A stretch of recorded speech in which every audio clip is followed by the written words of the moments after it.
আপনাদের কাছে বলব, প্রভুর লীলা বোঝা বড় দায়। কি রূপে কখন যে তিনি আবির্ভূত হবেন এটা বোঝা যায় না। আপনাদের কাছে শুধাতে চাই, এই আমরা আজকে যে জগন্নাথ দেবকে দেখতেছিলাম, কেন উনি জগন্নাথ দেব হলেন, কি কারণে হলেন, এর মহা কারণটি কি ছিল? আপনাদের কাছে বলে, কৃষ্ণ লীলার ভিতরে যত মাধুর্য লীলা আছে, কৃষ্ণের দুটি দিক আছে দেখবেন, একটা ঐশ্বর্য, একটা মাধুর্য, একটা ঐশ্বর্য আর একটা মাধুর্য। এই দুটো প্রেমকে তিনি দান করেছেন জগতের দান, একটা ঐশ্বর্য, একটা মাধুর্য। এই মাধুর্য আর ঐশ্বর্য সম্পর্কে আমাদের ধারণা যদি প্রগাঢ় না হয়, তাহলে কৃষ্ণকে চেনা একটু কঠিন হয়ে যায়। মাধুর্য কাকে বলে? যেখানে ভক্তের কাছে ভগবান হয় প্রিয়, যেখানে ভক্তের কাছে ভগবান হয় আপন, যেখানে ভক্তের কাছে ভগবান হয় সমান, সেটা হচ্ছে মাধুর্য।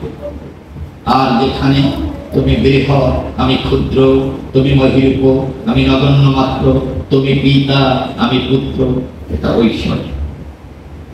আমরা ভগবানকে দুটো দিকে দেখেছি, একটা মাধুর্যে আর একটা দেখেছি ঐশ্বর্যে। কোথায় মাধুর্যের দেশ? এই মাধুর্যের দেশ কোথায় দেখেছি? আমি কাঁধে চড়াই, কাঁধে চড়ি, করি মহরণ, বৃন্দাবনে সক্ষরসের মধুর মিলন। এটা মাধুর্য। তুমিও যাহা, আমিও তাহা, নাই করো ভেদ। এটা মাধুর্যের দেশ। আর ঐশ্বর্য কোথায়? অর্জুন দেখে বলল, তুমি বৃহৎ, আমি ক্ষুদ্র, তুমি মহিরূপ, আমি নগণ্য মাত্র, তুমি বিশ্ব ব্রহ্মাণ্ড জোড়া, আমি তার একটা বালুকণা। এটা ঐশ্বর্য। পিতা আছে, পুত্র আছে, ভগবান আছে, ভক্ত আছে, এটা হচ্ছে ঐশ্বর্যের দেশ। আর এই ঐশ্বর্যের দেশ কোথায়? দ্বারকা। ঐশ্বর্যের দেশ কোথায়? কুরুক্ষেত্র। মাধুর্যের দেশ কোথায়?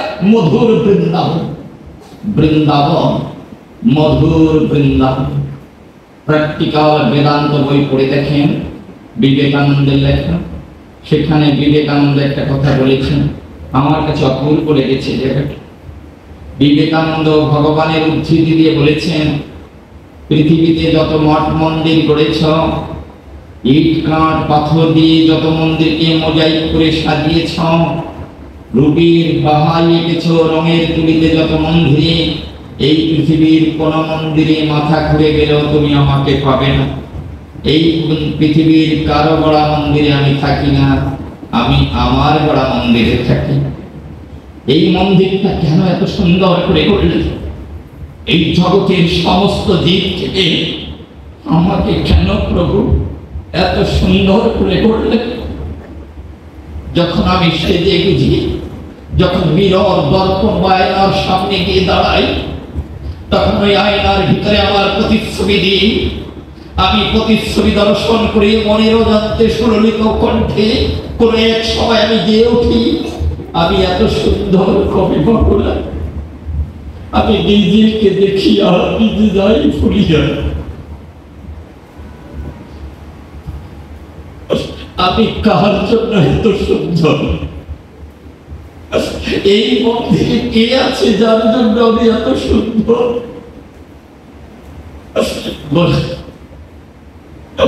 কার জন্য আমি এত সুন্দর? এই সুন্দর যেদিন আমার এই মন্দির থেকে চলে যাবে, যে স্ত্রী বিবাহের পরে বাসর ঘরে বসে আমাকে বলেছিল, হাতে হাত রেখে বলেছিল,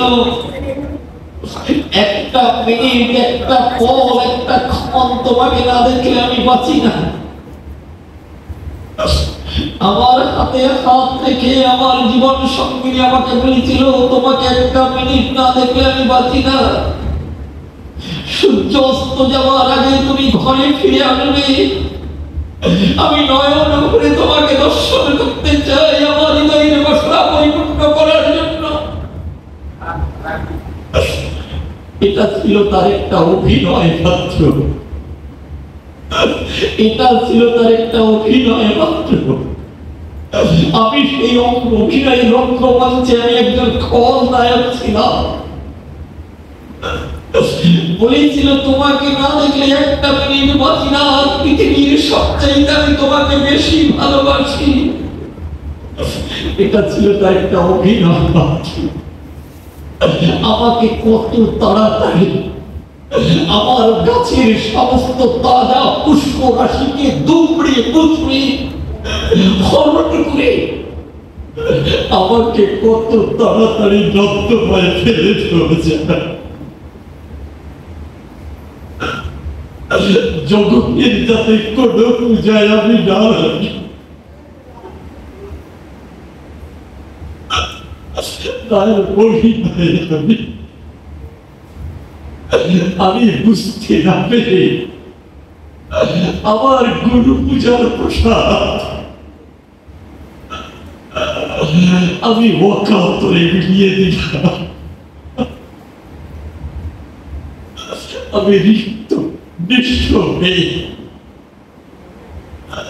আমি ভগবানকে ডাকতে লাগলাম।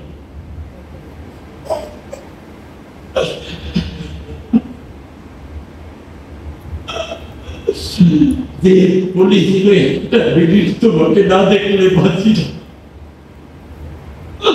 আমার সেই সহধর্মিনী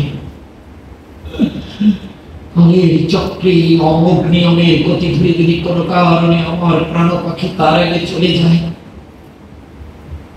আমার এই সব দেহটা নিথর নিস্তব্ধ অবস্থায় পাড়া প্রতিবেশীরা যখন আপনার কাঁধে করে হরিধ্বনি দিতে দিতে নিয়ে যাবে, যে বলেছিল তোমাকে একটা মিনিট না দেখলে বাঁচি না, সেই স্ত্রীর হাড়িতে গোবর ভুলে আমাকে যে পথে দিবে সেই পথে ধরিত্রী ছিটে দেবে, অমঙ্গল যাতে দূরীভূত হয়ে যায়। আমি তার কাছে ভূত হয়ে যাব, আমি অপান্তে হয়ে যাব, আর যে আমাকে ভূত থেকে রক্ষা করল, এই জগতের কাছে যে আমাকে উপহার দিল, আমি কোনদিন তাকে দেখার বাসনা করলাম না। এ যখন আমি তাকে দেখার বাসনা করিনি, ফিরে এসেছে রাত্রে কর্মজীবনের ধারাকে পরিহার করে। রাত্রে এসে দেখেছেন আলোতে আপনি দেখতে পান আপনার স্ত্রী ঘুমাচ্ছে। আপনি দেখেছেন এই তো আমার ছেলে ঘুমোয়, এই তো আমার মেয়ে ঘুমোয়, কি পরমানন্দে ওরা ঘুমোচ্ছে। আমার স্ত্রী, আমার ছেলে, আমার মেয়ে, ওরা সবাই আমার, ওরা সবাই আমার। কিন্তু একবারও কি আঙুলটা এই দিকে ফিরিয়ে বলেছে অমর ওরা তোমার কিন্তু তুমি কার? জীবনে কি একবারও বলেছে অমর ওরা তোমার কিন্তু তুমি কার? একবারও বলতে পারি না।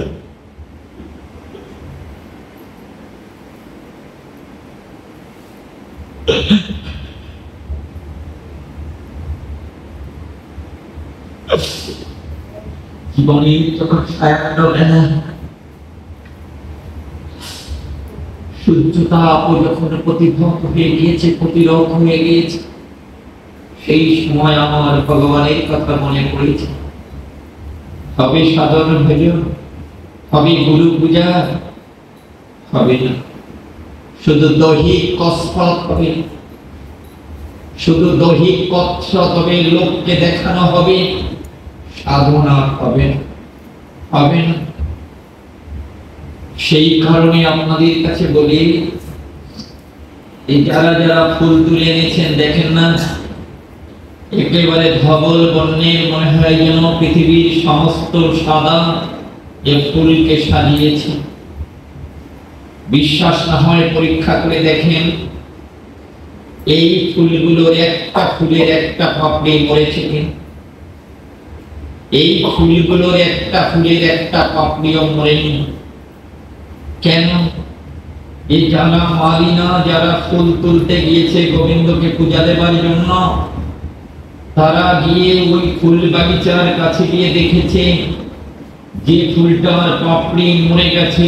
ওই মালি জানে পাপড়ি মরা ফুল দিয়ে ভগবানকে পূজা দেওয়া যায় না। এই পাপড়ি মরা ফুলে যদি প্রভু ভগবানের পূজা না হয়, তাহলে রাধা বিহীন পাপড়ি মরা জীবন দিয়ে কেন গোবিন্দের পূজা হবে বলেন? যদি পাপড়ি মরা ফুল দিয়ে যদি ভগবানের পূজা না হয়, তাহলে রাধা বিহীন পাপড়ি মরা জীবন দিয়ে কেন আপনার ভগবানের পূজা? এই জন্য সাধন ভজন এটা বড় কঠিন জিনিস। এটা আপনার সূর্যোদয়ের সাথে সাথে যেমন অমানিশা তিথি কেটে যায়, একেবারে মাতৃগর্ভ থেকে সন্তান যখন আপনার ভূমিষ্ঠ হয়, আতুর ঘর থেকে সন্তানকে এই পথের পথিক করার চিন্তা করে। 36 বছর বয়স হলো, এইবার একটু দীক্ষা নিব, অপূর্ব কি হবে? ঘোড়ার পোস্টা হবে। কোথায় শুনেছে? কোথায় শুনেছে? আপনাদের কাছে শুধু আমি মনে যখন পড়েছে বলে যাই, কখন আপনার গুরু মন্ত্র নিতে হয়, দ্বিজ হতে হয় কখন? পিতৃধন যখন মাতৃ জঠরে গিয়েছিল জাইগোট ফর্ম করে জগতে নতুন সত্যায়নের তরে, যখন আপনার ওই ধনকে মা গ্রহণ করেছিল আমাকে জগতে দেবার বাসনায়, ঠিক হিট অফ দ্য মোমেন্ট, আমার মায়ের পুষ্পবন্ত কালের সময় যখন আমার পিতার ধন যখন গিয়েছিল নতুন ব্রহ্মকে সৃষ্টি করার বাসনায়, সেই সময় থেকে একেবারে গুনে গুনে, একেবারে মিনিট ক্ষণ সেকেন্ড পর গুনে গুনে 11 বছর 29 দিন, 11 বছর 29 দিন থাকে কুমার কুমারী। যেদিন আপনার পিতৃধন গিয়েছিল মাতৃ জঠরে, সেই সময় থেকে 11 বছর 30 দিন যখন হয়ে যায়, তখন মানুষ যৌবন